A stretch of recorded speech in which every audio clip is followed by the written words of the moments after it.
Pan Piotr Bukowski.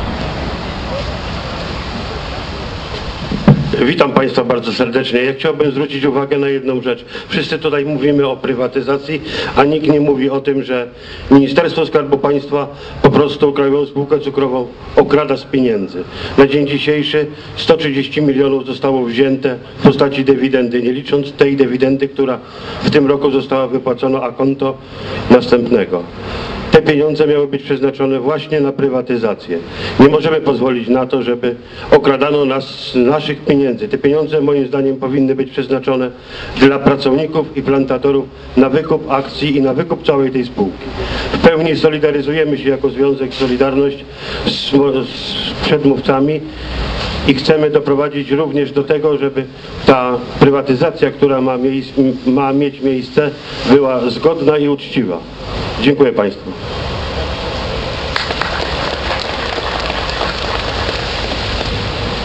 Dziękuję panu Piotrowi Bąkowskiego. Teraz bym poprosił pana Gabriela Janowskiego, twórcę polskiego cukru.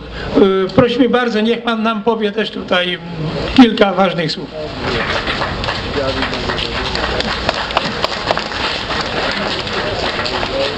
Kłaniam się pięknie Państwu.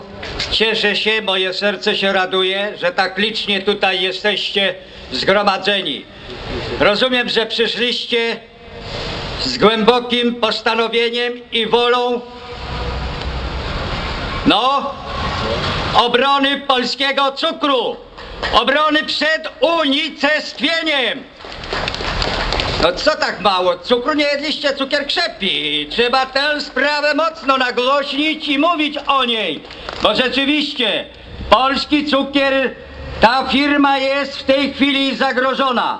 Jest zagrożona przez to, że rządzący nie chcą, by właścicielami tej firmy byli plantatorzy i pracownicy. A więc ci, którzy niejako z mocy ustawy mają się stać współwłaścicielami. Jeżeli się Państwo nie staniecie współwłaścicielami, to ta firma zostanie... I głos mi tutaj... No, czekam na Waszą reakcję. Co z tą firmą będzie? Tak, przyjdą rekiny rozmaite, które już czekają, by ją połknąć. I nie wolno żadną miarą do tego dopuścić, bo konkurencja, szczególnie Niemcy, trzeba rzecz po imieniu nazwać, nie zrezygnowali z polskiego rynku cukrowego. I tak jak przejęli władztwo w polskim przemyśle cukrowniczym, bo w ich rękach jest blisko 60% polskiego cukru, rynku polskiego cukru, tak chcą, by po 2017 roku panować tutaj w całości. I dlatego żadną miarą nie można do tego dopuścić, bo najlepszymi strażnikami tej firmy będziecie wy Państwo, plantatorzy i pracownicy. Czy tak? Tak. A co strażnik ma? O, widzę, tutaj już się zaczyna obrona polskiego cukru. Szanowni Państwo, mówiąc tak bardzo już poważnie, rzeczywiście sytuacja jest ze wszech miar bardzo, bardzo poważna. Tutaj moi przedmówcy trafnie ujęli sprawę, że te poprzednie prywatyzacje, a szczególnie ta druga, naprawdę była już do przyjęcia i do zaakceptowania przez plantatorów i pracowników. Ale niestety wszystko uczyniono, żeby zaniechać, przerwać. To, co teraz zaproponowano na komisji sejmowej, nazwałem prowokacją polityczną. Tak jest. Nie można stawiać takich warunków plantatorom i pracownikom. Ale to było celowe, by w dalszym ciągu zniechęcić wielu plantatorów i pracowników, jeżeli idzie o tę spółkę. Stworzyć tak zaporowe dla państwa warunków, żeby kto inny mógł tę spółkę nabyć. A jeżeli nie nabyłby kto inny, to później, a to już minister powiedział, czwartej prywatyzacji nie będzie. Co to oznacza? To oznacza, że spółka pójdzie na giełdę. A jak pójdzie na giełdę, to wiadomo, jaki los będzie tej spółki. Zostanie unicestwiona. I dlatego to, co przed chwilą powiedziałem, sytuacja jest ze wszech miar bardzo, bardzo poważna.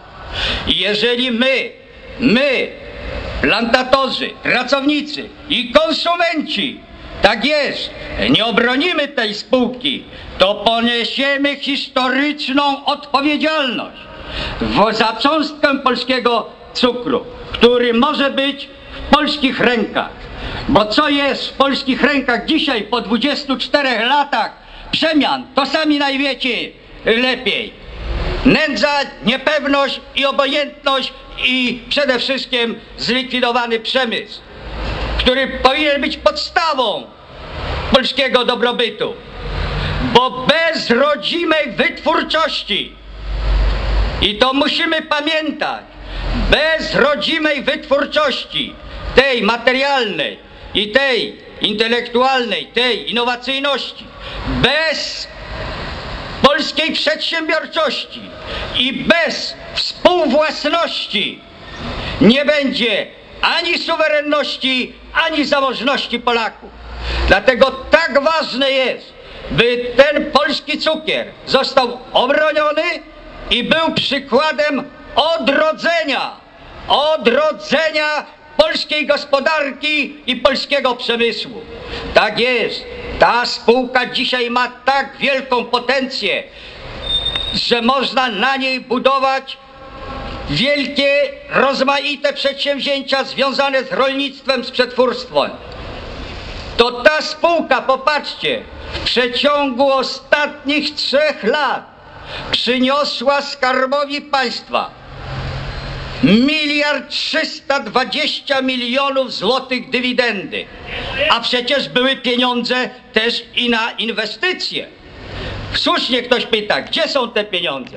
A te pieniądze są w dziurze pana Rostowskiego i nie wiem, ile by tam pieniędzy składało, to będzie ciągle za mało i za mało.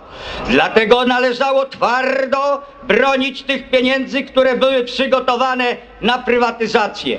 Tak jest, ponad 500 milionów złotych było przeznaczone na prywatyzację.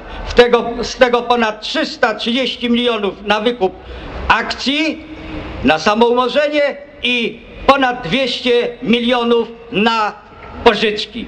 I gdybyście państwo wtedy, w marcu, w lutym twardo tę dłoń wyciśniętą, tę dłoń otwartą zacisnęli i pokazali, komu trzeba, to rząd 2 razy by się zastanawiał, czy brać te pieniądze, czy też może spowolnić. I dlatego, szanowni państwo, powiadam jeszcze raz. Mówiliśmy to powielokroć i twardo, nieraz i zdecydowanie, narażając się tak zwanym rozmaitym możnym tego świata. To przed 15 laty w Sejmie powiedziałem wtedy: panie, panowie posłowie, panie premierze, czy wam się podoba, czy nie, polski cukier powstanie. I powstał. I teraz wszystko musimy uczynić, by ten polski cukier stał się państwa własnością. Bo jeszcze raz powiadam, będziecie najlepszymi strażnikami tej firmy i z całego serca wam życzę. Szczęść Boże wam, waszym rodzinom, szczęść Boże w Polsce.